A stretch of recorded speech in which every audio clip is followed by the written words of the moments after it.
In this lesson, we're going to look at taking a cut file and cutting it from white cardstock. And once we have the cut file cut, we're going to use watercolors to create an ombre look in a monochromatic color to go along over the cut file. So let's get started with that. So now we're ready to cut our file, and I have a file already ready for this, so I'm going to go and open it up. It's on my desktop, so I'm just going to click open and find my file. And this is a full background cut file, so I'm just going to open the PNG into Silhouette Studio. And you can see that it is a PNG file, so we need to trace it. So what I'm going to do is I'm going to go to Object and Trace, and then I want to do Select Trace Area. So I'm going to use my mouse to highlight over the entire cut file. And once I have that done, I'm going to check the high pass filter box to turn that off. Now that I have everything highlighted, I'm going to go under Apply Trace Method and click Trace. And then we can move our PNG image out of the way and delete it, and we have our cut file ready to send to the silhouette. So I'm just going to kind of move it down just a little bit to make sure it's inside the cut margins. And I'm going to cut this on white cardstock because we're going to add the watercolors to the white cardstock. So I'm going to add my cardstock to the mat. And just make sure you have that lined up. Since your cut file is pretty close to the edge, we want to make sure that we have this lined up pretty evenly. And then we want to load our cut mat into the machine. So we're going to go ahead and do that. And since we're using cardstock, we want to check and make sure that our blade is set to 5. And it is, so we can add that back into the blade housing. And so now we want to go under our cut settings, under Silhouette, to make sure that we also have this for textured cardstock. So we're just going to come down to the textured cardstock setting and click on that and make sure that our blade is set to 5. So it's ready to go. So we're going to go ahead and send that to the silhouette. So once our cut file is finished cutting, we want to go ahead and add our watercolor. So I'm going to leave the cut file on the mat. It makes it just a little easier to paint because you're not trying to paint over the cut file once it's taken off. So I'm just going to add some water to my brush, and I'm actually working in a teal color scheme. So I'm just going to kind of start out with a darker color, and I'm going to work across a diagonal down to the bottom and create an ombre look where I'm going to go from darker to lighter at the bottom. And so if you want to, you can just kind of mix your color. I just kind of like to mix in some of the different watercolors just to kind of get the look that I want. So you can see here I'm painting on a diagonal, and I'm going to start up here in the corner and just kind of keep going.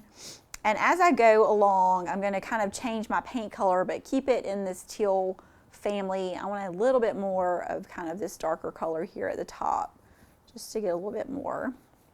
And it doesn't have to be perfect. Watercolors are just kind of something to have fun with, so you can kind of blend your colors. And so now I'm going to start going just a little bit lighter, and you can either do that by choosing a different color in that teal color family or adding just a little bit more water and less paint to get that look to change.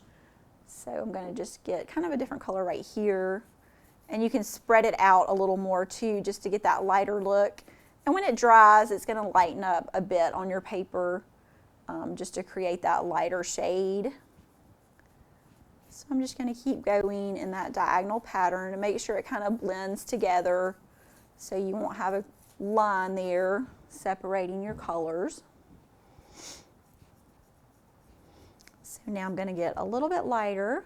So I'm going to add some more water and just a bit of the paint. And the more you spread it out, you can see how it just kind of turns to that lighter shade. And since we're going in a diagonal, we'll have to keep adding our color every so often just to get it blended there. And as I said, we're just going to go down to our lightest color in that bottom corner of the page. And you can see it kind of starts to ripple a little bit as you're putting the wet medium on the layout or on the cardstock. But once you have this in a page protector, it's going to lay flat. And if you wanted to, you could also stitch this down on your background paper just to help hold it in place if you don't want those edges to pop up. And you do want to make sure before you take this off of your mat, you want to make sure that it's really dry so that the wet paper doesn't rip as you're pulling the cut file off. So you can see we're getting closer here toward the end, and you can see that the color's just getting lighter as we go. And if you want to bring in some different color blues, you can do that to just kind of lighten up that color.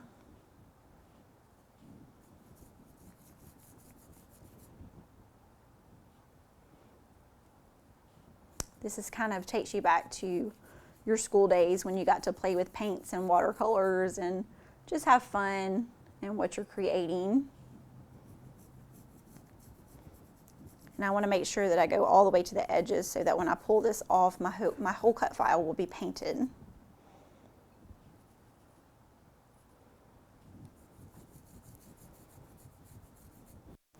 Grab a little bit more water.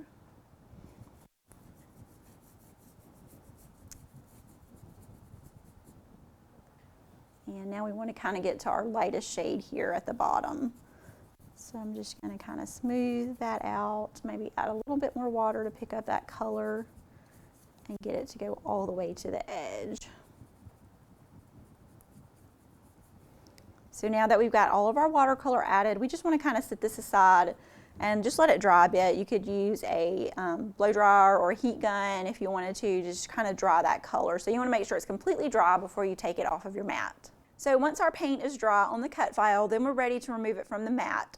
So I'm just going to grab the edge right here, and you just want to pull carefully, making sure that you get all those little pieces from your letters and take out those pieces, the positive pieces that you don't need. And you're just going to keep pulling until you get your complete cut file off. And once you have everything pulled off, you can see here that I have a layout that I completed with this technique and the cut file. So you can see how the ombre look goes from darker to lighter here with the painting, and you can see I just added my photo to the center of the layout and then did some embellishing above it and then added my title across underneath the photo.